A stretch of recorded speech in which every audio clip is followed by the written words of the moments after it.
Bueno, bienvenidos nuevamente a nuestro estudio bíblico de El Jesús no conocido.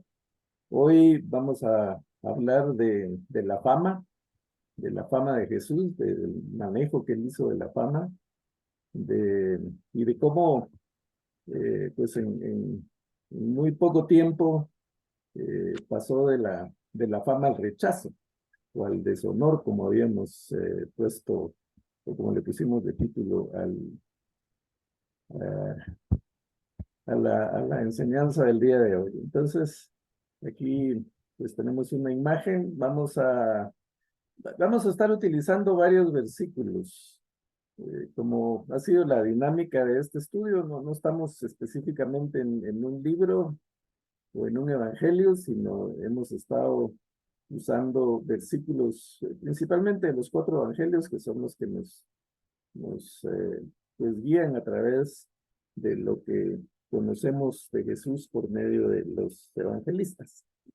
Entonces, vamos a empezar leyendo los primeros versículos aquí en Mateo 4:23, que nos hablan de la fama de Jesús. Entonces quiero pedirle favor a alguien que nos lea, si lo pueden ver en pantalla o si no en sus Biblias, 4:23 al 25, Mateo.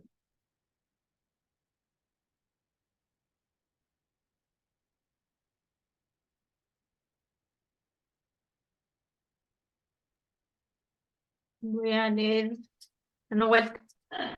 Dice, Jesús recorría toda Galilea, enseñando en las sinagogas, anunciando las buenas noticias del reino y sanando toda enfermedad y dolencia entre la gente.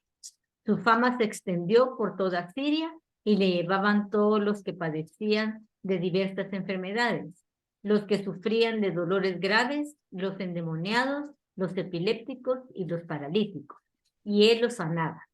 Los seguían grandes multitudes de Galilea, Decápolis, Jerusalén, Judea y de la región al otro lado del Jordán.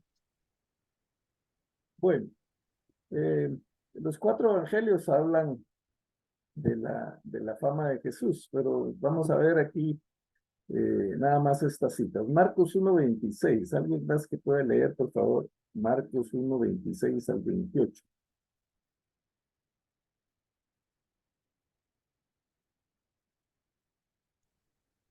Entonces el espíritu maligno sacudió al hombre violentamente y salió de él dando un alarido. Todos quedaron tan asustados que se preguntaban unos a otros, ¿qué es esto? Una enseñanza nueva, pues lo hace con autoridad. Da órdenes incluso a los espíritus malignos y le obedecen. Como resultado, su fama se extendió rápidamente por toda la región de Galileo.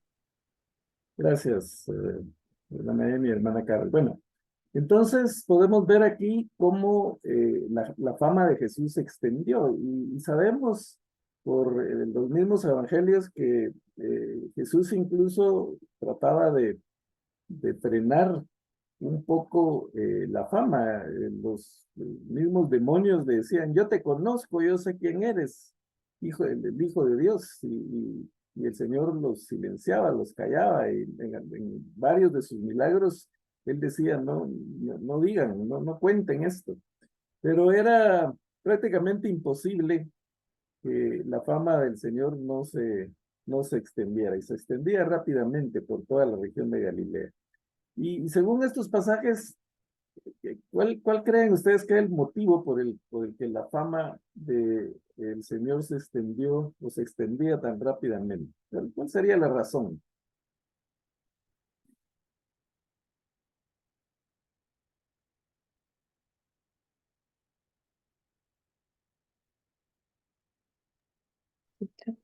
Los milagros, hermano Walter. Sí, exacto. Ese era el principal disparador, ¿verdad? Los milagros, la alimentación de los 5,000, el que echaba fuera demonios, las sanidades que hacía, los leprosos, veíamos pues ya prácticamente al final de su ministerio la resurrección de Lázaro. Todo ese tipo de milagros hacían que multitudes lo siguieran y que se volviera famoso. Todo el mundo sabía prácticamente quién era Jesús en aquella región. Entonces, vamos a tratar de extraer las enseñanzas principales de estos pasajes, qué fue lo que Jesús hizo con su fama, porque sabemos que mucha gente anda detrás de la fama. Muchos les gustaría o nos gustaría tal vez en determinado momento ser famosos, eh, ricos y famosos, ¿verdad? Como algunas de las series que vemos. eh, pero a Jesús no le interesaba la fama. De hecho, Jesús predicó humildad todo el tiempo. Él le dio una cátedra a sus discípulos y a nosotros de lo que era ser humilde. Eh, Recordemos cuando pues, los discípulos por alguna razón querían como que se les empezaba a subir eh, el éxito a la cabeza de ver las multitudes que seguían a Jesús, de ver los milagros que hacía, incluso los mismos discípulos fueron enviados por Jesús a predicar y él les dio autoridad y hacían milagros en el nombre de Jesús y ellos mismos se sorprendían y regresaron muy contentos. Todo eso pues, les tuvo que haber subido un poco los humos, pero Jesús se encargaba de bajarse. Él decía, el que quiera ser el mayor entre ustedes tiene que ser el servidor de los demás. Y él dio el ejemplo, sabemos cuando pues en el aposento alto él se amarró una toalla en la cintura y empezó a lavarle los pies a cada uno de los discípulos. Y bueno, vimos también cuando a Juan el Bautista le preguntan quién es él dice, yo simplemente soy una voz del que clama en el desierto y vengo anunciando a alguien de quien no soy digno de atar la correa de sus sandalias. Y cuando Jesús describe a Juan el Bautista, él dice, no ha habido hombre nacido de mujer superior a Juan el Bautista. ¿Por qué? Por la humildad de Juan el Bautista. El Señor valora la humildad y el Señor rechaza el orgullo, el egocentrismo. Eso es una de las cosas que el Señor rechaza y entonces Él por eso eh, pues predicó humildad y dio su ejemplo de humildad. ¿Qué mayor gesto de humildad que renunciar a su majestad divina, a su condición de Dios y venir a este mundo, tomar forma de hombre, como dice Filipenses, y no solo de hombre, sino de siervo, porque él dijo, yo no he venido para ser servido, sino para servir. El creador del universo vino a servir a su creación. Entonces, eso pues obviamente no puede ser una mayor señal de humildad. Entonces, en los mismos reyes, el rey Herodes, dice aquí, se enteró de esto, de lo que Jesús estaba haciendo, obviamente de los milagros, pues el nombre de Jesús se había hecho famoso. Algunos decían que Juan el Bautista había resucitado y por eso tenía poder para realizar milagros. Lucas 4:14 dice, Jesús regresó a Galilea en el poder del Espíritu y se extendió su fama por toda aquella región. Así vemos cómo pues en los evangelios se relata la fama de Jesús. Pero ¿qué hizo? ¿Cómo manejó Jesús esa fama? En Juan 6:14 vemos que el Señor pues, hizo un milagro. Esto si no estoy mal, fue la multiplicación de los panes y los peces, la alimentación de los 5,000.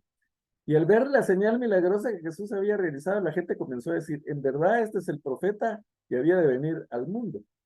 Pero Jesús, dándose cuenta de que querían llevárselo a la fuerza y declararlo rey, se retiró de nuevo a la montaña el sol. Vimos este pasaje, se recuerdan que él prácticamente obliga a los discípulos a subir a la barca y a adentrarse en el mar de Galilea, y decíamos que una de las razones que tuvo para obligarlos a entrar a la barca probablemente fue para que ellos no se contagiaran de ese éxito y ellos no quisieran, pues, eh, eh, que se les hubiera el orgullo porque estaban ante el que, pues, todo el mundo creía que iba a ser un rey terrenal. En Lucas 5, 14 y 16, vemos también que después de un milagro Jesús ordenó a quien había sanado, no se lo cuentes a nadie, solo ve y preséntase ante el sacerdote y ofrece por tu purificación lo que ordenó Moisés, para que le sirva de testimonio. Esto creo que fue cuando sanó al leproso. Pero su fama, dice, seguía extendiéndose y mucha gente se reunía para escucharlo y para que lo sanara de sus enfermedades. Pero Jesús se retiraba a lugares apartados para orar. Entonces, ¿cuál era el manejo que Jesús hacía de su fama? Pues él, su decisión, su estrategia era retirarse a orar. Aquí vemos dos pasajes donde lo que él hace es ir al Padre, eh, pues a lo mejor para pedir fuerzas, para que esa fama no lo desviara de su misión, porque recordemos que era un humano, él decidió convertirse en un humano 100%, hombre, con todas las emociones, con todos los sufrimientos, pues todo lo que un ser humano común y corriente puede sentir. Entonces, dentro de esos sentimientos, pues probablemente podía haber algo de algún conato de orgullo que pudiera surgir. Entonces él decidía ir al Padre para que esos sentimientos, esas emociones no afloraran, para fortalecer su carácter. Y es el ejemplo que nos da a nosotros, porque es muy fácil que nosotros en algún momento pues nos podamos sentir superiores a alguien más. Es lo que dice Pablo, ninguno tenga un concepto más alto de sí que el que debe tener. Tenemos que tener el ejemplo de Jesús, de su humildad, del manejo de la fama y entender que el Señor le molesta el orgullo. Y tenemos ejemplos, más ejemplos en el texto de personajes que sucumbieron ante la fama. El rey Usías, por ejemplo, en Crónicas, en el libro de Crónicas, leemos que este rey a la edad de 16 años comenzó a reinar.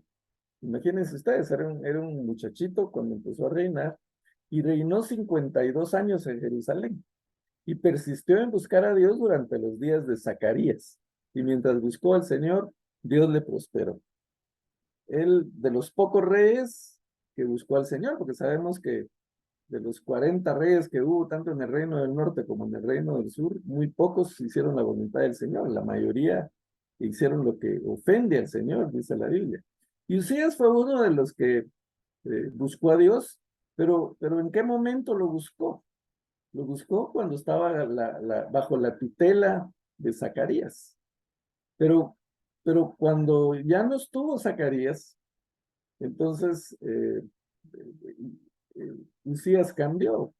Es muy importante, mis hermanos, tener a alguien, tener un mentor, una persona, un hermano, pues que nos mantenga en nuestro lugar, que nos mantenga los pies en la tierra. Puede ser nuestro pastor, puede ser un consejero, puede ser un pariente, o unos a los otros alentarnos. Y por eso es importante la comunión entre los hermanos, porque así podemos orar unos por otros, podemos aconsejarnos unos a otros, podemos sostenernos unos a otros, porque todos tenemos momentos de debilidad, todos tenemos momentos de tentación. Y una de las tentaciones principales es esto, lo de la fama, lo del dinero, lo de las riquezas, las cosas, la prosperidad, pues debe ser un motivo para agradecer a Dios. Cuando el Señor nos prospera, pues tenemos que ser agradecidos, pero tener cuidado que no se nos suba la fama. Aquí Usías dice que salía y peleaba contra los filisteos, Dios lo ayudaba, contra los árabes también, contra los meunitas, los amonitas, todos prácticamente fueron vencidos por Usías y hasta le pagaban tributo.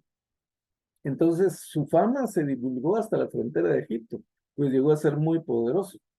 Eso pasó con Usías. Pero ¿qué pasó con la fama? ¿Cómo manejó Usías la fama?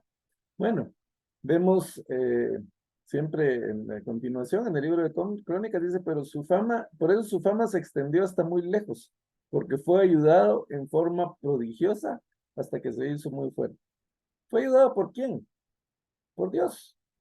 El que le dio la fama, el que le dio la fortaleza para vencer a sus enemigos, fue el Señor. Pero ¿qué pasó con Usías? Cuando llegó a ser fuerte, su corazón se hizo tan orgulloso que obró corruptamente y fue infiel al Señor su Dios, pues entró al templo del Señor para quemar incienso sobre el altar del incienso. Esto podría parecer una falta menor, pero en aquella época era muy grave, porque los únicos que podían presentar incienso al Señor eran los sacerdotes. Entonces Usías se tomó eh, la atribución que solo un sacerdote tenía. Él se sentía tan poderoso, se le subió tanto el orgullo que quiso hacer cosas que a él no le correspondían y prácticamente profanó el templo del Señor entrando a querer ofrecer incienso. Y bueno, sabemos que el castigo que tuvo fue que pues, le cayó lepra. Se quedó leproso por haber hecho eso después de haber sido tan famoso.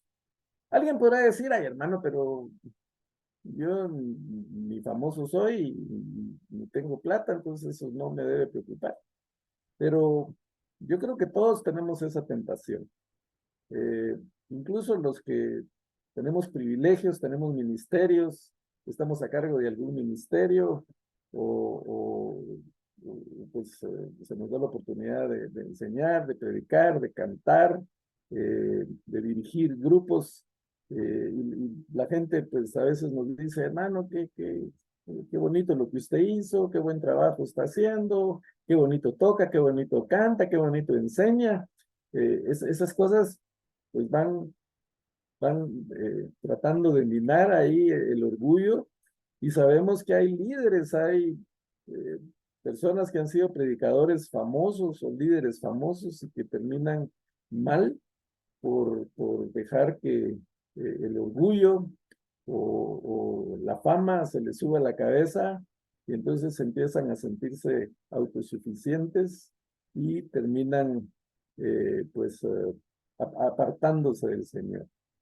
Entonces el Señor pues quiere que nosotros nos mantengamos humildes para poder servirle a Él y servir a nuestro prójimo también, servir a los demás. Este artista, pues a lo mejor muchos lo reconocen, Jim Carrey, ha hecho muchas películas. Él en determinado momento dijo, espero que todos puedan volverse ricos y famosos y tener todo lo que soñaran, para que se den cuenta que esa no es la respuesta. Una persona que obtiene éxito, que obtiene fama, que obtiene riquezas, pues en determinado momento puede llegar a la conclusión de que eso no sirve de nada. Hace poco escuchaba yo el testimonio de un famoso cantante, de Ricardo Montaner. Eh, él decía que él pues también se hizo famoso con su música, con sus canciones, pero él eh, estaba en un estadio con 40,000 personas oyéndolo cantar y cuando terminaba se iba para su hotel y en el hotel él sentía vacío, sentía que le hacía falta algo, sentía soledad y decía, pues, ¿por qué me siento así? Está la gente ahí deseosa por verme, aplaudiéndome, miles de personas y yo no tengo tranquilidad, no me siento satisfecho, no me siento completo. No entendía por eso, hasta que por medio de su esposa, que la esposa pues, conoció al Señor antes que él, y entonces a través de eso y de un milagro que él vio en un hospital de un niño que estaba al borde de la muerte y él llegó con su esposa y ahí oraron en en la salita en el cuarto del hospital por el niño que estaba conectado a un montón de máquinas y que lo querían desconectar porque los doctores decían que no tenía esperanza. Y él vio cómo días después de la oración se recuperó y entonces él sintió la necesidad de venir al Señor y le entregó su corazón al Señor. Entonces a partir de eso, pues ya dejó de sentir ese vacío. Su vida empezó a tener sentido, porque eso es lo que el Señor hace con nosotros, le da sentido a nuestra vida, le da relevancia a nuestra vida, le da trascendencia a nuestra vida. Pero mientras estamos lejos del Señor, podemos tener fama, podemos tener fortuna, podemos tener miles de cosas, pero no vamos a tener trascendencia ni vamos a sentir tranquilidad. Por ejemplo, pues de las personas más ricas y famosas eh, de la historia, tenemos al rey Salomón. Pues, no sé si ha habido alguien más rico y famoso que Salomón. Incluso dice que su fama se extendió tanto que llegó hasta, hasta la reina de Saba, ¿verdad? Hasta Etiopía.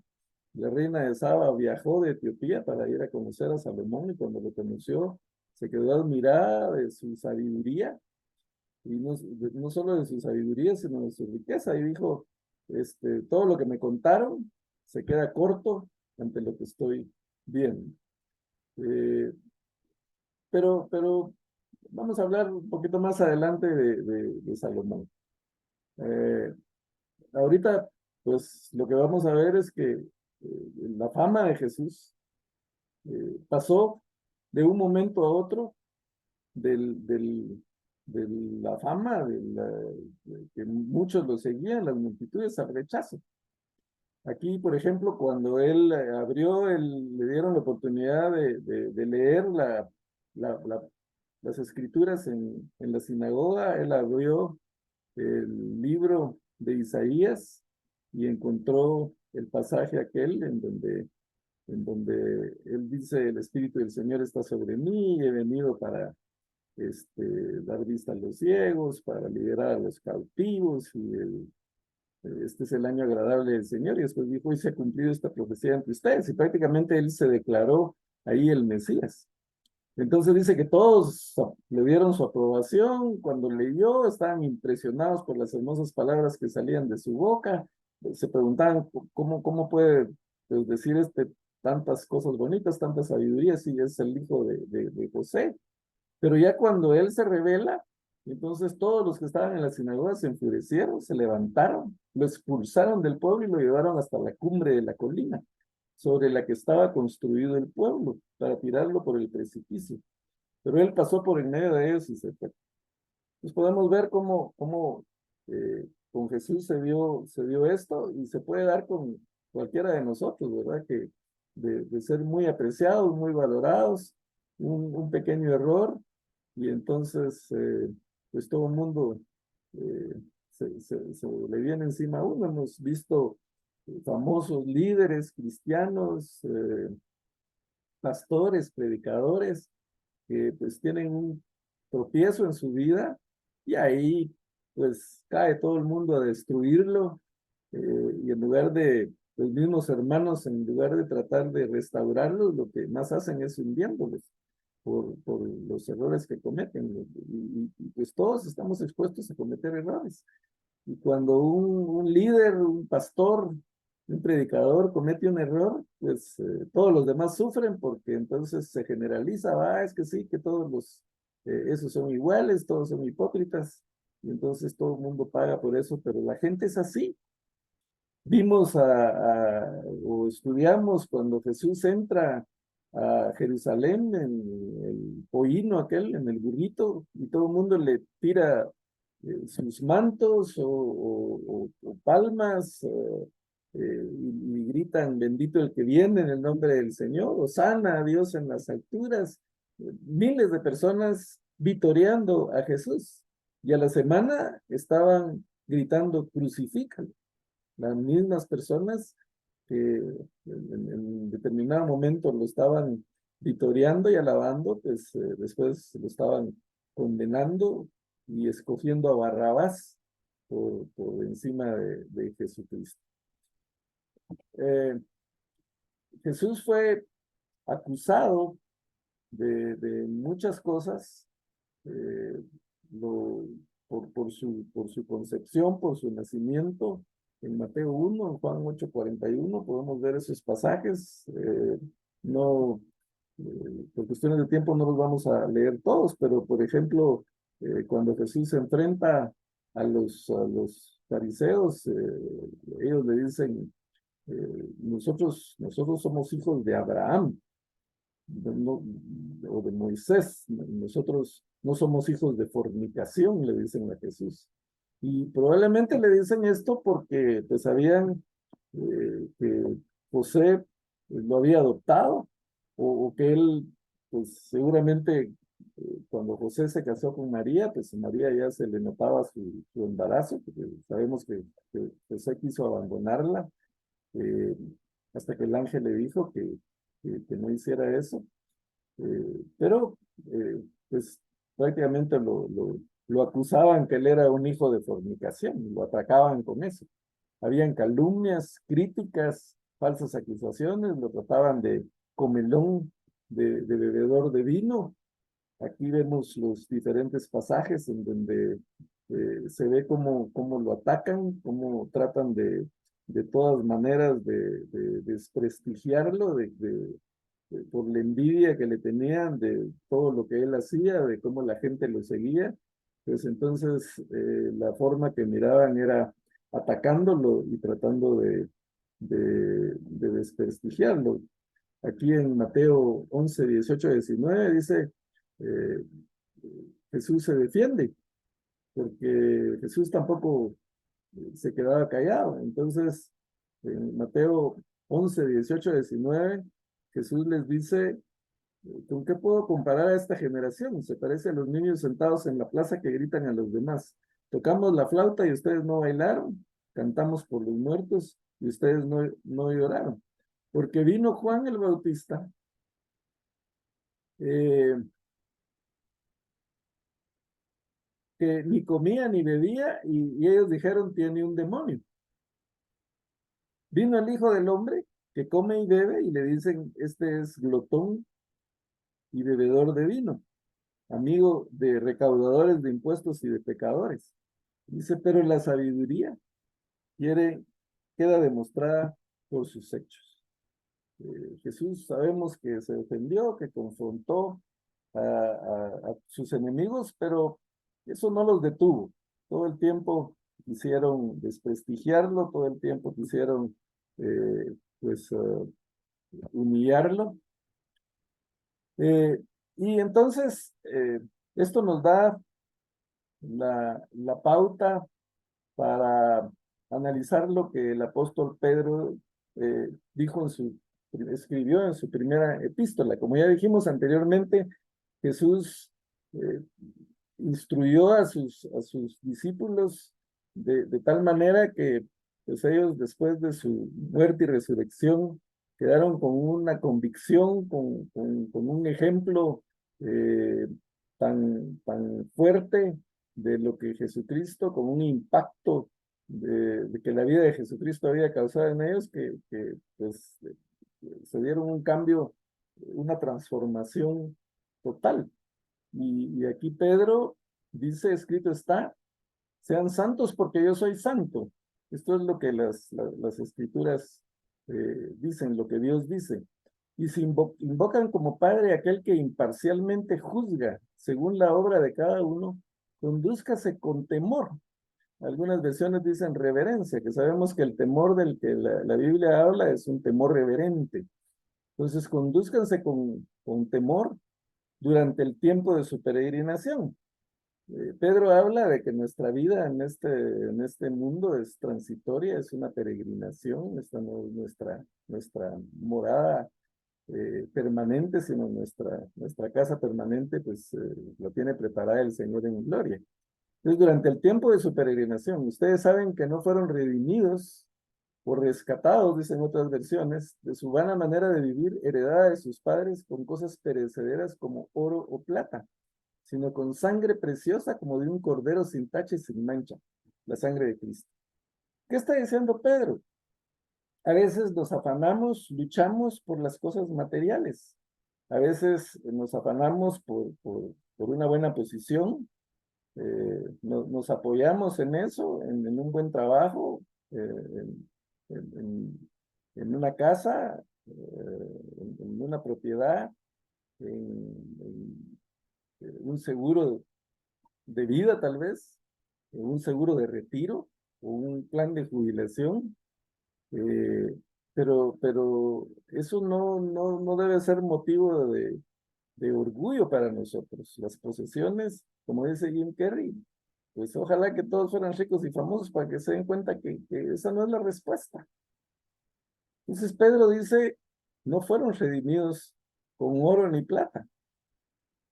Y hay tres palabras claves aquí. La primera es redimidos o rescatados, como dicen algunas versiones. Y esta palabra viene del mundo antiguo. Cuando un esclavo, ustedes saben que los esclavos eran comprados y vendidos y había incluso mercado de esclavos. Alguien pues con dinero compraba a un esclavo y ese esclavo pues le pertenecía, era parte de sus posesiones como un terreno, como una casa, como un vehículo. Pero el esclavo pues podía liberarse pagando el precio por el que lo habían comprado. Entonces, cuando un esclavo de alguna manera podía reunir dinero, conseguir el dinero para su rescate, para su liberación, perdón, ese esclavo iba a una divinidad, a un dios pagano o a una diosa. Y entonces él depositaba el dinero a esa diosa o a ese dios. Y entonces ese dinero, vía el tesoro del templo pagano, iba al dueño del esclavo y ese esclavo era declarado libre ante la sociedad, ante el mundo, era considerado libre porque había pagado su rescate, había sido redimido. Pero ese esclavo que era libre ante la sociedad quedaba como esclavo de la deidad a la que le había ido, a la que le había dado el rescate.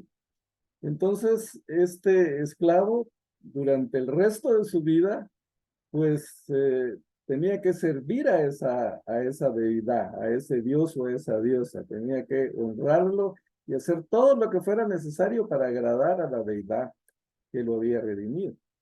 Y de ahí toma Pedro esa palabra, dice, ustedes no fueron redimidos con dinero, ni con oro, con plata, que era lo precioso de aquella época, no fueron redimidos con cosas perecederas, sino con la sangre preciosa, como de un cordero sin mancha, la sangre de Cristo. Entonces, la primera palabra clave es redimidos, que ya explicamos qué significa, pero dice redimidos de su vana manera de vivir. ¿Y qué es una vana manera de vivir? Pues es la manera que nosotros vivíamos antes de venir a Cristo. Es la manera que el mundo nos ofrece. La vana manera de vivir es esa vida sin propósito, sin satisfacción, sin trascendencia, como comentaba este cantante, pues llenando estadios con miles de personas, pero con un vacío adentro, con algo que le hacía falta. Cuando tenemos una vana manera de vivir, pues las cosas no nos satisface nuestro trabajo, no nos satisface nuestros ingresos, no nos satisfacen nuestras propiedades, no nos satisface nuestras relaciones, ni nuestras amistades. Nada nos llena completamente y nos sentimos vanos. Y hablaba hace un momento de Salomón. Salomón tuvo todo lo que alguien se puede imaginar. Y él se dio gusto con todo. Dice, yo no negué a mis ojos placer alguno. Yo pues me hice de propiedades, me construí tal cosa, me di al vino, me hice un harén. Salomón tuvo 1000 mujeres en un harén entre esposas y concubinas. Yo no sé cómo le hacía, porque si con una cuesta, ya me imagino con 1000, pero él no se negaba a nada. Y sin embargo, ¿cómo describe Salomón su vida? Si vamos a Eclesiastés, eh, quiero ver si tengo la cita aquí para que podamos ver, pero si vamos a el libro de Eclesiastés, déjenme ver. No, no lo tengo aquí, pero lo vamos a buscar en la Biblia. Si ustedes pueden buscar ahí eh, cómo Salomón describe lo que es la vida en Eclesiastés. Y él dice, vanidad, la vida es una vanidad, es correr tras el viento. ¿Quién ha corrido tras el viento? O sea, ¿de qué provecho saca la gente de tanto afanarse bajo el sol? Generación va, generación viene, mas la tierra permanece para siempre. Sin cesar gira el viento y de nuevo vuelve a girar. Todos los ríos van al mar, pero el mar jamás se llena. No se asocian los ojos de ver, ni se hartan los oídos de oír. Lo que ha acontecido volverá a acontecer. Entonces, nadie se acuerda de las generaciones anteriores, no habrá memoria de ellos. Dice, yo, maestro, reiné en Jerusalén sobre Israel y me dediqué de lleno a explotar e investigar con sabiduría todo cuando se hace bajo el cielo. Y miren cómo describe Salomón la vida. Penosa tarea ha impuesto Dios al género humano para abrumarlo con ella. Miren las palabras de Salomón, que tenía todo, que tuvo todo, pero se perdió, se desvió en el camino, se fue tras la vana manera de vivir. Por eso él dice que todo es vano, todo es vanidad, porque se alejó del Señor. Salomón empezó muy bien, empezó pidiéndole a Dios sabiduría y entendimiento para gobernar su pueblo. Y el Señor le dije, como no me pediste riquezas, te voy a dar sabiduría, te voy a dar entendimiento, te voy a dar riquezas. El Señor le dio todo, pero cuando tuvo todo, se desvió, se perdió en el camino. Y entonces terminó viviendo vanamente, terminó considerando que todo era vanidad. Y entonces, miren cómo define la vida, como una penosa tarea que Dios ha impuesto al género humano para abrumarlo con él. ¿Se imaginan ese concepto que yo tenga de la vida? Es que la vida es una carga que el Señor me puso porque Él quería castigarme con eso. Eso es lo que Salomón piensa. Entonces, la vana manera de vivir es cuando no tenemos al Señor en nuestro corazón, porque Él es el único que nos puede dar trascendencia, es el único que nos puede dar satisfacción, es el único que nos puede ayudar a sentirnos plenos, independientemente de lo que hagamos. Lo más significante que hagamos puede ser motivo de gozo si estamos en paz con Dios. Por eso la Biblia dice que no hay paz para los impíos, los que están lejos de Dios no tienen paz. Pero los que estamos con el Señor tenemos paz en nuestros corazones y disfrutamos los pequeños detalles, las pequeñas cositas de la vida. Una taza de café o de té, una salida del sol o una puesta del sol, cualquier cosa puede ser motivo de satisfacción y de plenitud para nosotros cuando estamos en paz con el Señor. Ahora, no vamos a entender la vida cristiana si no tomamos conciencia, si no entendemos lo que fue el sacrificio de Cristo en la cruz del Calvario. Él nos compró con su sangre. Él derramó su sangre, él fue torturado, él fue humillado, él fue escupido, él fue burlado. A él lo colgaron en un madero, se le pegó la lengua de la deshidratación que tenía ahí en el madero, lo atravesaron con clavos, le pusieron una corona de espinas y él sufrió lo indecible físicamente, pero también sufrió emocionalmente, porque uno de sus discípulos lo traicionó, lo entregó. El otro, uno de los más cercanos, de sus amigos más próximos lo negó, y no una vez, lo negó 3 veces, y todos los demás lo abandonaron. Él se quedó solo. Incluso en la cruz del Calvario, él sintió el abandono no solo de sus amigos, de sus discípulos, sino del mismo Dios. Por eso él grita, Dios mío, ¿por qué me has abandonado? Porque él sintió esa soledad, él sintió eh, ese abandono de todo y de todos. ¿Y por qué Dios lo abandonó? Porque él estaba pagando el precio de cualquier vil pecador. El castigo que merecía ese Barrabás que fue liberado, que de alguna manera nos representa a cada uno de nosotros, lo sufrió él. Ese castigo que nosotros merecíamos, ese abandono que nosotros merecíamos del Padre, lo sufrió él. Dios descargó todo su ira contra el pecado sobre alguien que jamás pecó, sobre Jesús, para darnos libertad a nosotros, para que nosotros pudiéramos gozar de la paz, de la plenitud que el Señor nos ofrece. Pero mientras no entendamos lo que eso significa, mientras no entendamos el valor que nosotros tenemos para Dios, porque Él con todo eso que hizo nos dio un valor incalculable. ¿Cuánto vale la sangre de Cristo? ¿Cuánto podríamos pagar por ella? ¿Cuánto podríamos pagar nosotros por nuestra redención? No hay forma que nosotros podamos pagar ese rescate.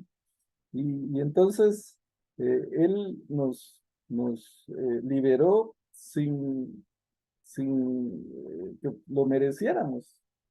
Obviamente no merecíamos lo que Cristo hizo, merecíamos nosotros el castigo, pero Él pagó nuestra deuda. Nosotros éramos los deudores y Él la pagó en la cruz. Él llevó todo ese sufrimiento por nosotros, pero si no lo entendemos, pues nunca vamos a tener esa trascendencia que se tiene y vamos a seguir pensando en las cosas materiales, vamos a seguir pensando que nos dar estabilidad las posesiones o todo lo que tenemos.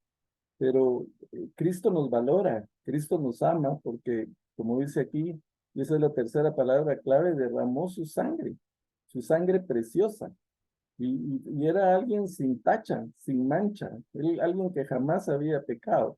Y sin embargo, derramó su sangre en la cruz del Calvario. Entonces es una lección, hermanos, de lo que significa, lo que significamos para el Señor, el valor que nosotros tenemos por el Señor y lo vano que es, eh, pues, luchar por cosas materiales o poner nuestra confianza en las cosas materiales. Nuestra confianza no debe estar en nuestras posesiones, nuestra confianza no debe estar en nuestro trabajo, nuestra confianza no debe estar en ningún seguro, nuestra confianza no debe estar en el próximo gobierno y mucho menos en el gobierno actual.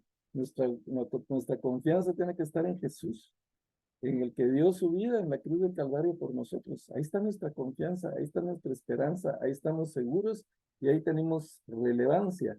Y eso es lo que Cristo enseñó en cuanto al orgullo, que no dependamos de cosas materiales, que no dependamos de oro ni plata, sino que dependamos únicamente de Jesucristo que dio su vida por nosotros y que nos ama con ese amor tan grande, nos valora de tal manera que fue capaz de hacer ese gran sacrificio por nosotros y de adoptarnos como hijos.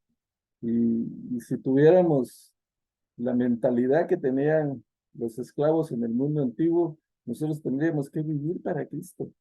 Tendríamos que ser esclavos de Cristo, como Pablo decía. Pablo se identificaba como esclavo de Cristo. Muchas versiones traducen siervo. La palabra doulos griega la traducen como siervo, pero su verdadero significado es esclavo.